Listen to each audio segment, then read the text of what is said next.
Bonjour à tous. L'intérêt pour le jeu ne cesse de croître.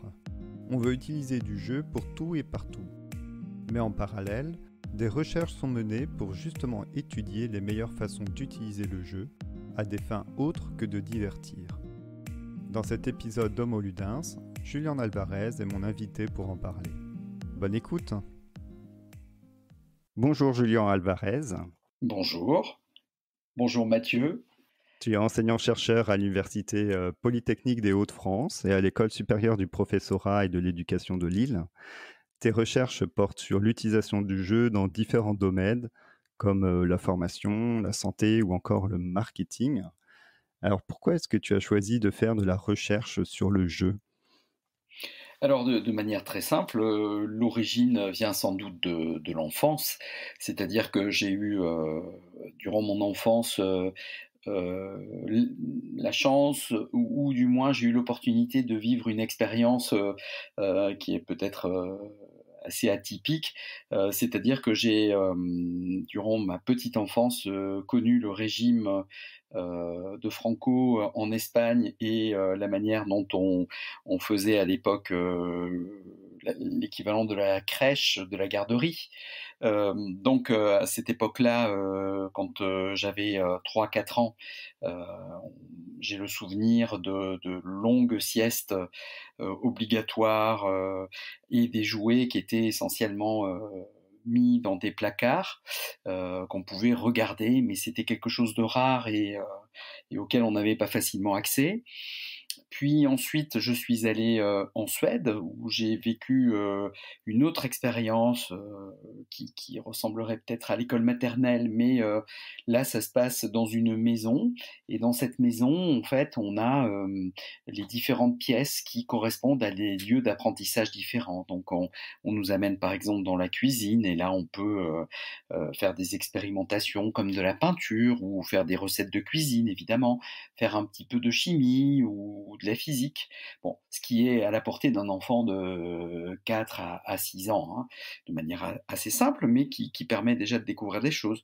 D'autres pièces étaient dédiées à du spectacle, par exemple le salon où on avait un piano, on pouvait faire des répétitions, faire un peu de théâtre. La chambre à coucher était un lieu où on avait évidemment des jouets et on avait aussi la possibilité de dormir si on le souhaitait. Et puis enfin, on avait aussi le coin télévision bibliothèque où on pouvait regarder des documentaires, consulter des livres et dans lequel on faisait parfois des débats. Donc on voit que chaque lieu de la maison était dédié à un apprentissage dédié. Ensuite, j'ai connu la maternelle en France, donc en grande section. Et là, j'ai été frappé par le fait que les apprentissages passaient beaucoup par des interdits, par un cadre qui était très formel, très autoritaire. C'est-à-dire que je m'en souviendrai toujours, il fallait rester assis dans une classe avec des consignes très marquées. N'écrivez pas dans la marge, n'écrivez qu'en noir. On écoute la maîtresse, on lève le doigt pour prendre la parole.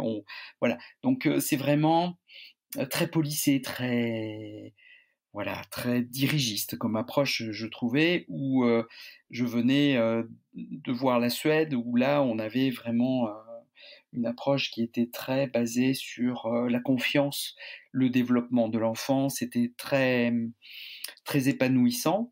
Et là, au contraire, j'avais l'impression de me retrouver quelque part dans une expédition un peu punitive, sans avoir rien fait. On est déjà dans une approche assez coercitive.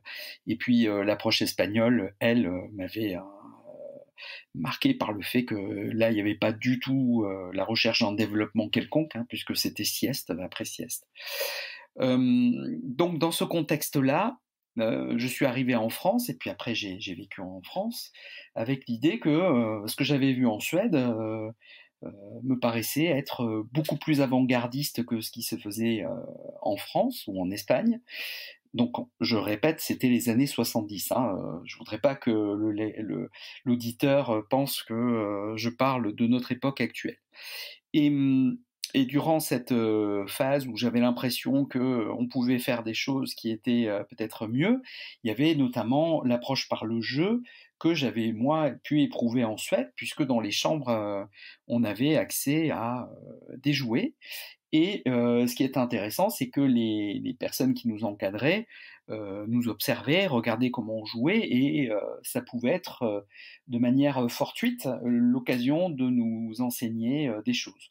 Alors, on était dans ce qu'on appelle une approche informelle, en situation informelle, c'est-à-dire que on n'était pas là pour apprendre quelque chose de précis en Suède, hein. Dans le cadre de cette expérience que je vous relate, on était là pour être gardé avant tout, mais de manière intelligente, pas juste faire office de garderie ou sieste cumulée. Donc c'est vrai que quand je parle de la maternelle ensuite, il y a l'idée de nous inscrire en situation formelle, c'est-à-dire avec l'idée de nous apprendre quelque chose de précis à la sortie. Et donc c'est vrai que du coup ça change un petit peu la donne, puisque les enjeux sont pas tout à fait les mêmes. Néanmoins, l'idée d'avoir ce jeu, d'avoir une approche plus ouverte, de considérer l'espace comme lieu d'apprentissage, m'a toujours paru être une bonne idée, et c'est peut-être pour ça que étudier le jeu aujourd'hui me semble important pour ramener peut-être ces principes que j'ai vus en étant tout petit. Alors aujourd'hui, le jeu, il est très, courant. On parle beaucoup de serious game, de gamification, de ludification. On veut mettre du jeu un petit peu partout. D'où vient selon toi cet intérêt pour le jeu? Alors, il y a plusieurs courants, plusieurs sources explicatives. D'abord, l on a le développement de courants culturels qui nous amènent aujourd'hui à identifier ce qu'on appelle les geeks en général, qui ont baigné dans des films de science-fiction qui sont apparus dès les années 50, dans les comics avec les super-héros qui sont apparus dès les années 30 et qui se poursuivent à nos jours. On a eu aussi la Deuxième Guerre mondiale avec la culture américaine qui s'est propagée peut-être de manière plus forte en Europe durant les 30 Glorieuses, et qui nous ont amené ces éléments, les super-héros, les films, la culture hollywoodienne, etc. Bon, il y a ce courant-là. Et puis, dans les années 70, ça a été le tour du jeu vidéo, c'est-à-dire avec l'arrivée de Pong, qui nous viennent des États-Unis, avec ensuite d'autres jeux, le casse-briques, les consoles de salon qui sont apparus dès 1972, si on pense à la Magnavox d'Odyssey, qui était aussi d'origine états-unienne. Et puis après, c'est entremêler la culture japonaise, puisque à la fin des années 70, on voit Space Invaders notamment débarquer, puis Pac-Man au début des années 80, et puis tout un ensemble de choses formidables comme Donkey Kong, et puis la NES, etc. Donc on a tout un ensemble d'éléments qui nous font goûter le plaisir de cette culture populaire, véhiculée par la bande dessinée, par les films, par le jeu vidéo. Et en parallèle, on a peut-être une société qui est de plus en plus difficile à interpréter aujourd'hui, puisqu'on est dans une phase de mutation, de transformation. On est dans une ère mondialisée, avec un contexte qui n'est pas forcément très gai, qui est celui d'un réchauffement climatique qui nous met un petit peu dans des dispositions qui sont moins insouciants qu'à une certaine époque.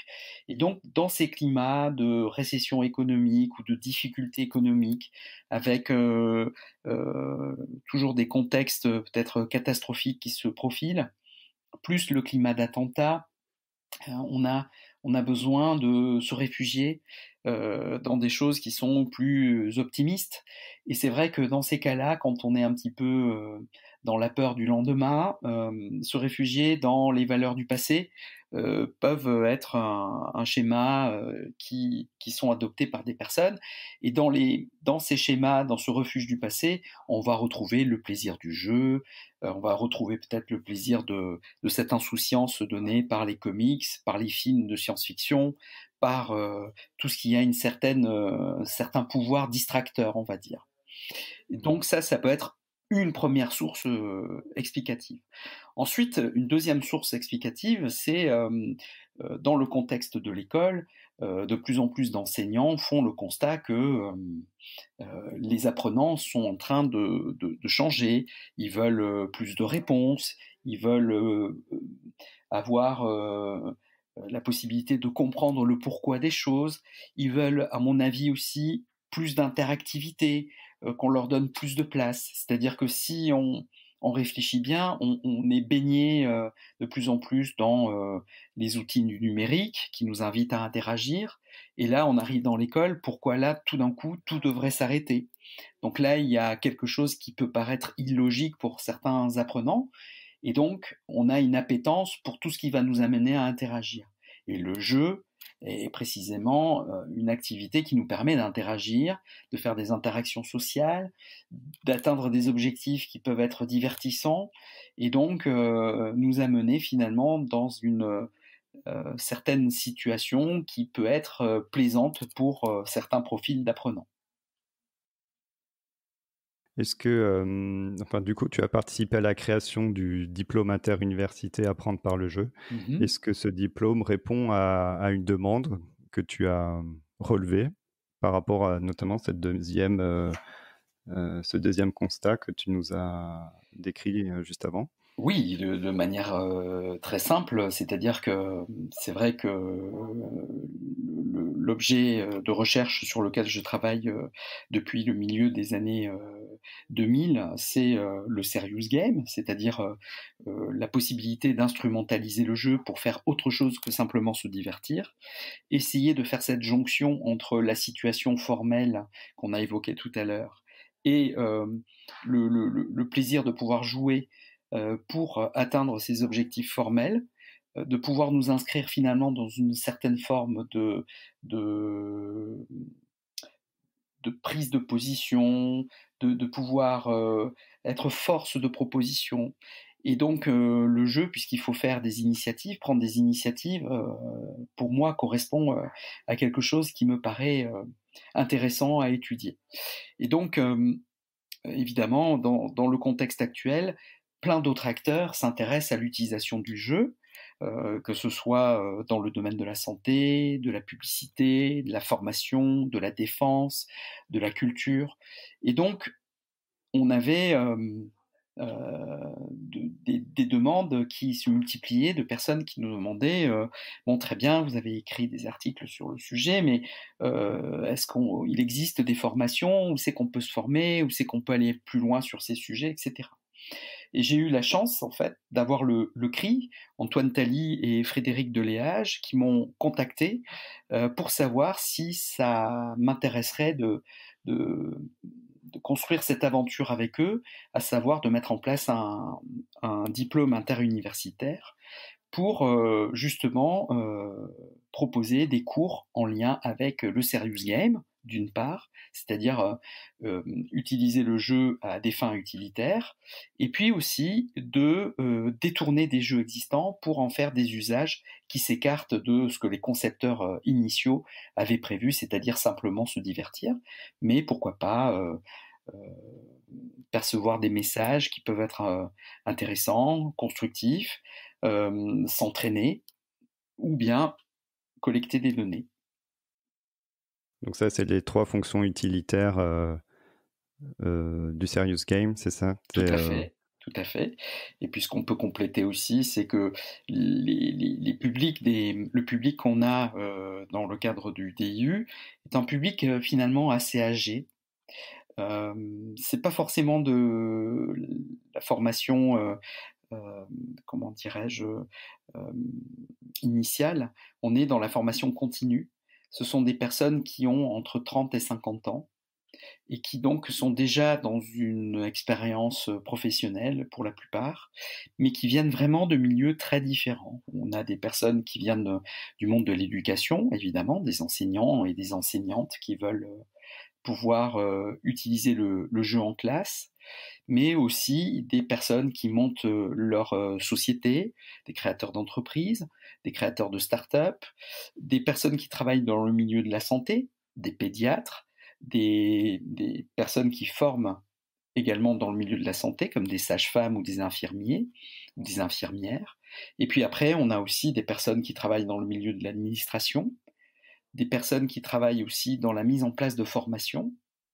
Et tout ça montre une certaine richesse dans la mesure où c'est pas juste un domaine d'activité, qui pourrait être celui de l'éducation, qui s'intéresse au jeu, mais on voit que ça touche plusieurs pans, plusieurs marchés de notre société actuelle. Et dans le cadre des activités d'enseignement que tu donnes, quelles sont les notions essentielles avec lesquelles tu veux que repartent tes étudiants? Alors de manière très simple, c'est la première question qu'on se pose, c'est la place du jeu finalement dans toutes ces approches utilitaires. C'est-à-dire, la question qui est récurrente, c'est le jeu jusqu'où et comment. C'est-à-dire, est-ce qu'on doit utiliser le jeu juste pour faire office de carotte, de levier motivationnel, ou est-ce que vraiment on peut apprendre, comme le dirait Yvan Aucher, apprendre par le jeu? C'est-à-dire que Yvan Aucher fait une nuance entre apprendre avec, qui est l'idée de dire je brandis le jeu comme étant un élément qui va attirer le chaland pour ensuite le faire basculer dans la partie éducative, ou alors est-ce que c'est vraiment le jeu qui sert de médiation pour apprendre quelque chose? Et ça, c'est beaucoup plus intéressant parce que ça nous fait quitter l'époque de l'EAO, de l'apprentissage assisté par ordinateur, qu'on a beaucoup connu dans les années 80, et le courant du ludo-éducatif, avec des produits comme par exemple Adibou, où on avait surtout la thématique du jeu qui était convoquée, c'est-à-dire on faisait croire que c'était du jeu, mais c'était finalement juste une thématique et c'était pas réellement du jeu qui était associé derrière. Alors l'exemple type, c'est on fait une opération à trous, c'est un exercice de maths, et en fait, si on a bien répondu, on a le petit avatar, le petit Adibou ou le Mickey ou ce qu'on veut qui va nous féliciter parce qu'on a réussi l'exercice et nous proposer éventuellement un petit jeu intermédiaire ou récréatif avant de repartir pour un nouvel exercice. Donc on voit bien que le jeu est là utilisé comme carotte, mais pas du tout impliqué dans le processus d'apprentissage lui-même. Il est parallèle en fait. Alors j'aimerais revenir un petit peu sur tes activités de recherche. Mhm. Est-ce que tu pourrais nous citer quelques sujets de recherche que tu as menés ou que tu es en train de mener? Oui. Alors, il y a effectivement plusieurs travaux de recherche qui sont menés. Donc là, avec l'équipe de l'INSP de Lille, avec une équipe composée de plusieurs personnes qui sont des chercheurs, des enseignants et des statisticiens, alors que sont Catel Bellegarde, qui est maître de conférence aujourd'hui, Julie Boyaval, qui est enseignante et puis qui est aussi euh, responsable, référente éducative dans le domaine du numérique, Vincent Hurez qui travaille sur l'Académie de Dijon. On a également Dorothée Allier-Vanuxem au sein de l'INSP qui est responsable recherche et Jean-François Condette également, ainsi que la DAN, présidée par Philippe Leclerc. Toutes ces personnes, et j'en oublie, j'oublie par exemple les membres de mon laboratoire de Visu, présidé par Sylvie Merviel. Toutes ces personnes nous ont aidés depuis 2016 jusqu'à aujourd'hui à porter un projet de recherche qui s'est déployé dans une trentaine d'écoles maternelles de la région du Nord. Et qu'est-ce qu'on a voulu faire avec ces enseignants qui œuvrent dans les écoles maternelles? Tout simplement, c'était de déployer un serious game qui était l'apprentissage, l'initiation au codage, décodage et à la conception informatique, mais avec un même jeu de sérieux où on faisait varier en fait les modalités. C'est-à-dire, on propose un même principe de jeu, mais ce qu'on va proposer aux enfants, c'est 3 approches différentes pour jouer. La première approche, c'est de jouer avec le corps. La deuxième approche, c'est de jouer avec une tablette. Et la troisième approche, c'est de jouer avec un robot. Un robot qui, en l'occurrence, était Bluebot. Et donc, en fait, l'idée, c'était de voir si les modalités qui étaient proposées pouvaient avoir une influence sur les performances. C'est-à-dire, est-ce que le fait de jouer à un jeu sur tablette, jouer à un jeu avec le corps ou jouer à un jeu avec un robot pouvait améliorer ou diminuer les performances des enfants dans leurs apprentissages. Et en fait, là, on a publié 2 articles sur le sujet. Ce que ça montre pour le moment, c'est qu'on a la modalité robot qui est visiblement une modalité qui est plutôt performante, mais on obtient de meilleurs scores encore avec des modalités qui sont associées. C'est-à-dire que si on prend par exemple la combinaison robot plus tablette, on obtient de très très bonnes performances, meilleures que le robot tout seul. Et puis, on a été surpris puisqu'on s'attendait à voir la modalité corps être mise en avant. Et en fait, la modalité qui associe le corps et le robot arrive derrière la modalité robot-tablette. Donc tout ça, ça nous questionne. On essaye de comprendre pourquoi.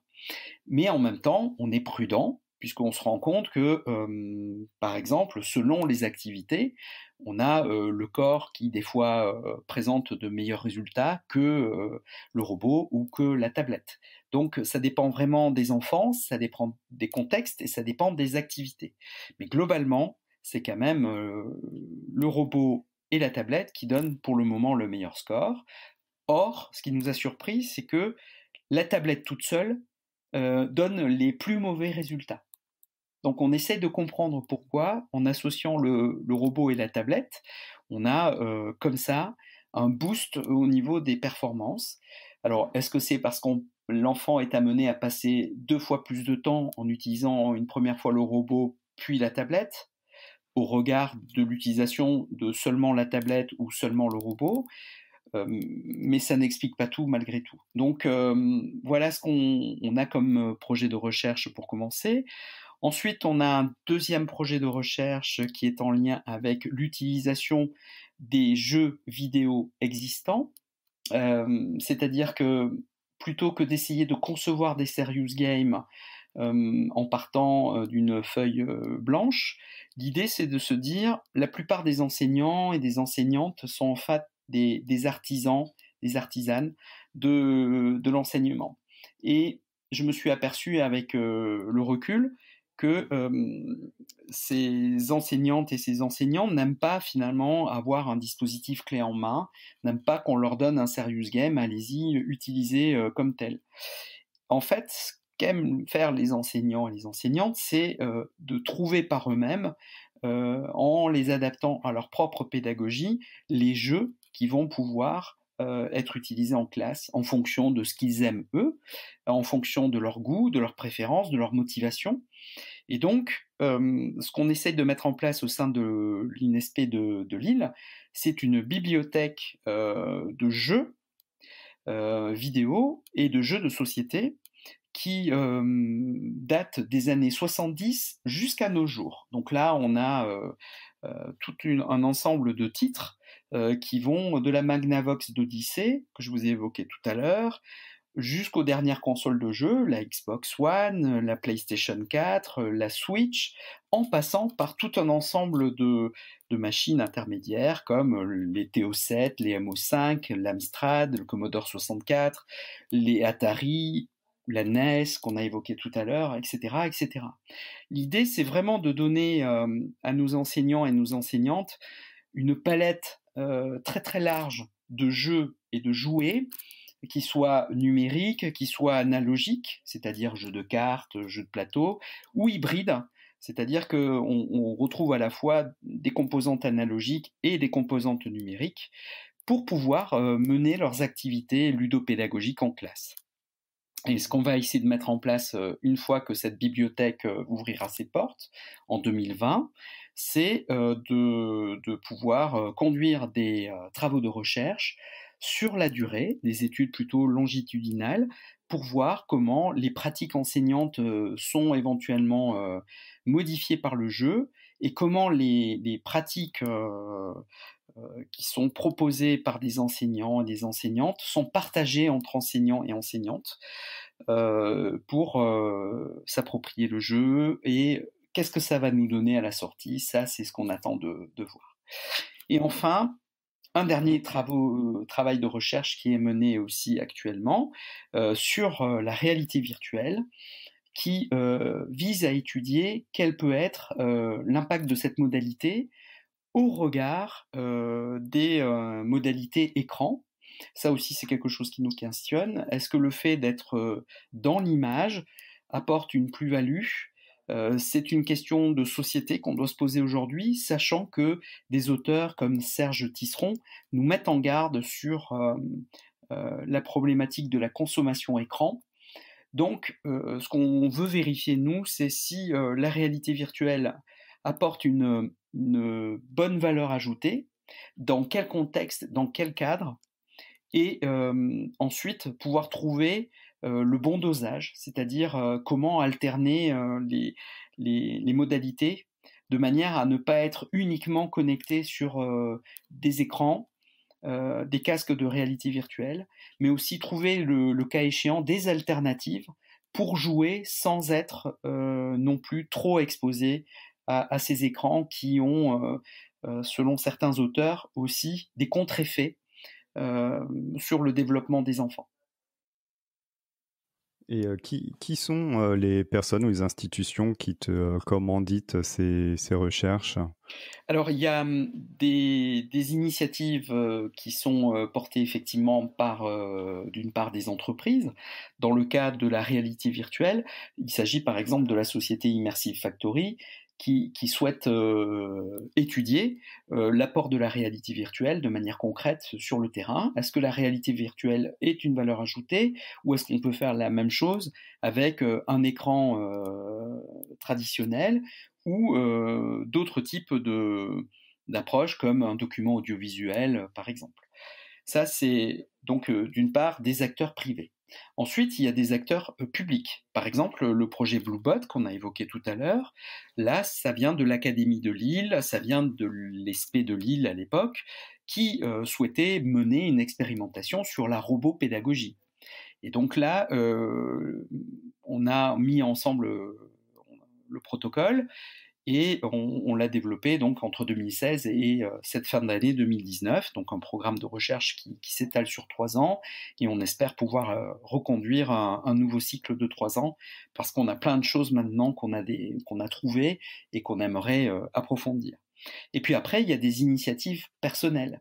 Par exemple, la bibliothèque de jeux, ça, c'est quelque chose que porte l'association Ludosciences, dont je suis le président, et dont la vocation est de favoriser la diffusion du jeu vidéo, du serious game, dans tous les marchés ou dans toutes les strates sociétales, dans le but d'acculturer les personnes qui en ont besoin et puis d'offrir une égalité des chances.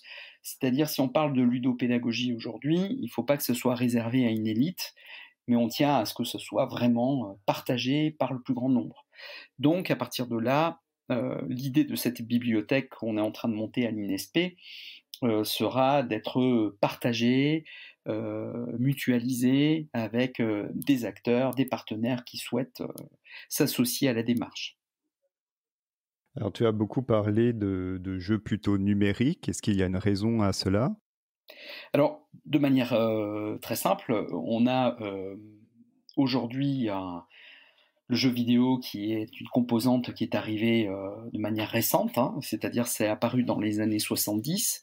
Donc c'est vrai que ça focalise beaucoup d'attention au niveau des chercheurs aujourd'hui pour savoir un petit peu quels sont les apports du jeu vidéo.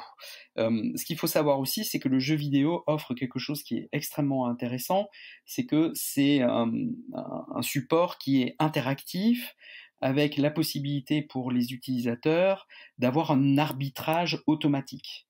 C'est-à-dire que quand on joue à un jeu de société, il faut en général qu'il y ait une personne qui soit garant du bon fonctionnement du jeu. Par exemple, si vous jouez au Monopoly, vous avez quelqu'un qui doit gérer la banque, qui doit gérer les transactions, des achats, des propriétés, de vérifier que les différentes personnes touchent bien leurs sous après avoir passé la case de départ, etc.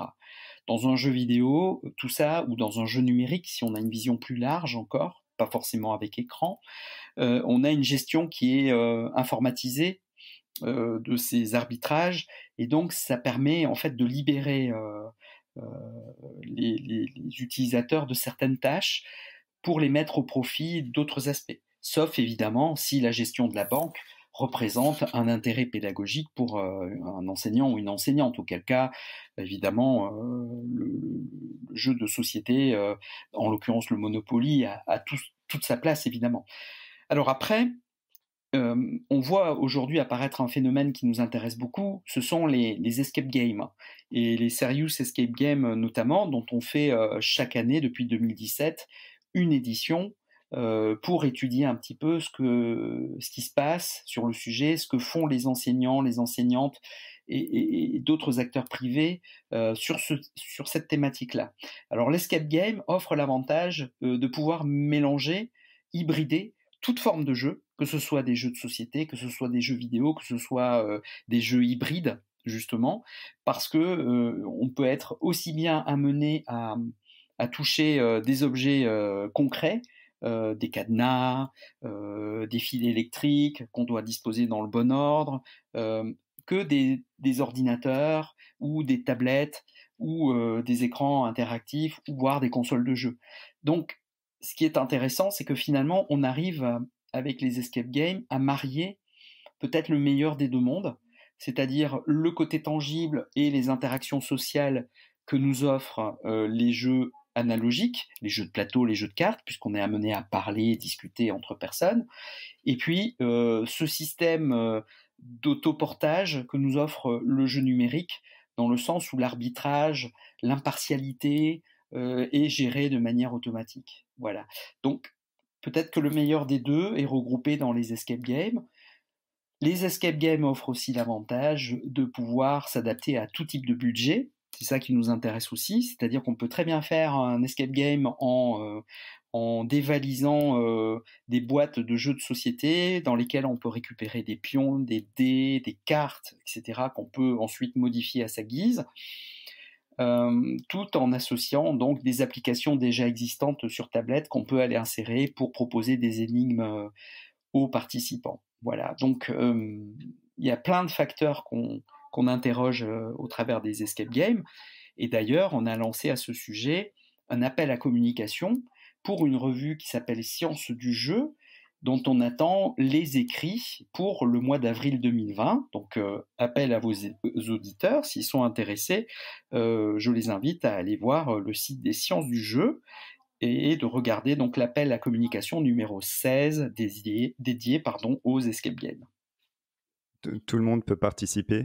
Tout le monde peut participer dans la mesure où il s'agit quand même d'articles scientifiques, donc il faut quand même répondre à quelques standards, c'est-à-dire avoir un regard aiguisé. Il ne s'agit pas de mettre en avant des articles commerciaux, et puis de citer ses sources, de faire référence à des approches théoriques, et puis pourquoi pas partager ses expériences. Donc tout ça, c'est des choses qui nous intéressent, mais on a dans l'appel essayé de montrer un panel très très large de possibles.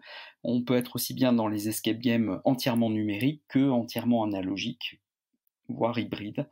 que ce soit des approches récentes ou bien à venir. On est vraiment très hétéroclite dans les demandes.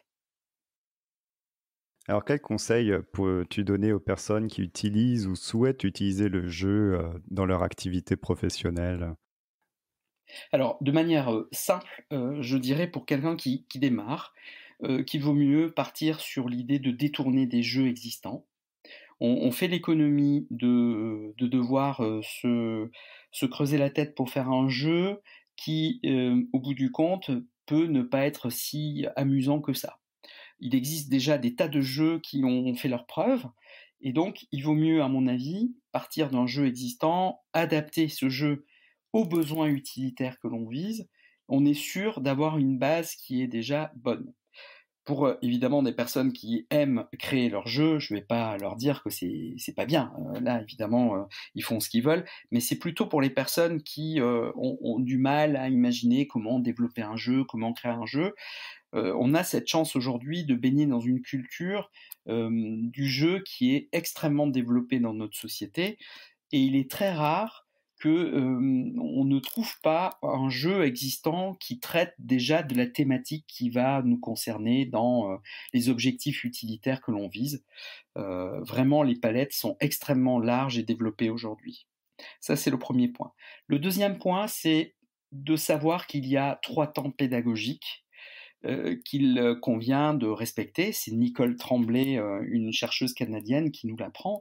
3 temps, c'est un temps pour briefer, c'est-à-dire au départ, quelles sont finalement les règles du jeu, mais aussi le contrat didactique ou utilitaire que l'on veut chercher à atteindre par l'utilisation du jeu. Il faut énoncer les choses dès le départ, c'est un contrat qui doit être clair avec les utilisateurs. Bien entendu, en fonction de la personne qui va engager les gens dans l'activité, rien n'empêche de cacher certains détails pour ménager des effets de surprise. On n'est pas obligé de tout dévoiler non plus, sinon on peut tuer l'activité. La deuxième phase, c'est le temps du jeu, on est dans la phase d'animation de l'activité, donc vraiment le jeu doit se dérouler comme il convient, et les personnes qui gèrent cette activité doivent être le plus aidants possible pour que le jeu se déroule de la meilleure façon possible. C'est-à-dire aller aider les participants lorsqu'ils sont bloqués, résoudre des problèmes techniques, faire en sorte que les interactions sociales se déroulent bien, de débloquer toute situation d'incompréhension entre les joueurs et ce genre de choses. Rien n'empêche évidemment à ce moment-là pour les organisateurs d'injecter de temps en temps des petites questions qui vont susciter l'interrogation chez les joueurs, mais attention à ne pas être trop envahissant, à ne pas vouloir plaquer à tout prix les dimensions utilitaires à ce stade-là, parce que ça pourrait tuer le jeu. Et enfin, lorsque le jeu est terminé, on rentre dans la troisième phase qui est le débriefing, et c'est là où vraiment la dimension utilitaire prend tout son essor, tout son sens, puisqu'on va capitaliser sur l'expérience de jeu pour faire le lien, la passerelle avec les dimensions utilitaires, en se servant des anecdotes qui se sont déroulées durant le jeu, en expliquant le pourquoi du comment de cette activité durant cette phase de débriefing, et ainsi faire le lien avec le vécu durant la partie ludique qu'auront vécu l'ensemble des participants, pour les amener à conscientiser ce qu'ils devaient apprendre, à conscientiser finalement ce qu'ils ont été amenés à mobiliser comme savoir-être ou savoir-faire durant l'activité, et ainsi valoriser à la fois ce qu'ils savent déjà faire, mais aussi peut-être les éclairer sur ce qu'ils viennent d'apprendre. Et tout ça, c'est durant le débriefing qu'il faut l'opérer, et pas avant, ou alors vraiment de manière très habile. Si on se sent capable de faire des micro-débriefings durant le jeu, c'est possible, mais il faut vraiment être aguerri. Et donc tout ça, ça s'apprend par de la pratique, par des approches théoriques qui sont ensuite distillées dans un deuxième point. Et c'est là où, justement, une fois qu'on a pratiqué, on prend toute la mesure et l'intérêt finalement de tous ces écrits théoriques que la recherche essaye de distiller à travers les colloques, les conférences ou les revues scientifiques. Alors avant de terminer notre échange, y a-t-il un sujet que nous n'avons pas abordé et que tu aimerais parler et dont tu aimerais parler? Oh, écoute, moi ça me semble déjà être un panel assez exhaustif. La seule chose que je pourrais peut-être rajouter, c'est que aujourd'hui, on a beaucoup d'interrogations sur peut-être ce qu'on est en train de construire comme société avec le jeu. C'est un aspect réflexif que j'évoque toujours avec les étudiants ou en conférence. C'est-à-dire qu'aujourd'hui, le jeu, très bien, mais il ne faut pas perdre de vue ce qu'on est en train de faire avec. C'est-à-dire, qu'est-ce qu'on est en train de dessiner comme avenir pour nos enfants? Qu'est-ce qu'on cherche à construire avec le jeu? Il ne faut pas que ce soit quelque chose qui soit de manière construit de manière aveugle. C'est-à-dire qu'il faut finalement savoir à quel dessin on fait ça. Est-ce qu'on a envie que demain tout passe par le jeu? C'est pas sûr. L'intérêt du jeu, c'est aussi paradoxalement de cultiver sa rareté. C'est-à-dire que le jeu, il est intéressant quand c'est pas tous les jours qu'on en fait usage. Et comme le disait Marcel Lebrun, euh, différentes approches pédagogiques, que ce soit les cours magistraux, que ce soit les pédagogies actives, que ce soit l'utilisation de la musique, ou même la possibilité de cultiver un potager ou de faire cultiver un potager par ses élèves, comme le faisait un enseignant que j'avais en CE2, sont des approches qui sont très intéressantes et très complémentaires. Le jeu doit être vu comme l'un des possibles, et certainement pas comme étant celui qui doit tout supplanter, parce qu'au bout d'un moment, bah, ça sera comme le chocolat. Quand on mange 1 ou 2 carrés, on trouve ça très bon. Quand on a mangé 10 tablettes, on finit par s'écœurer.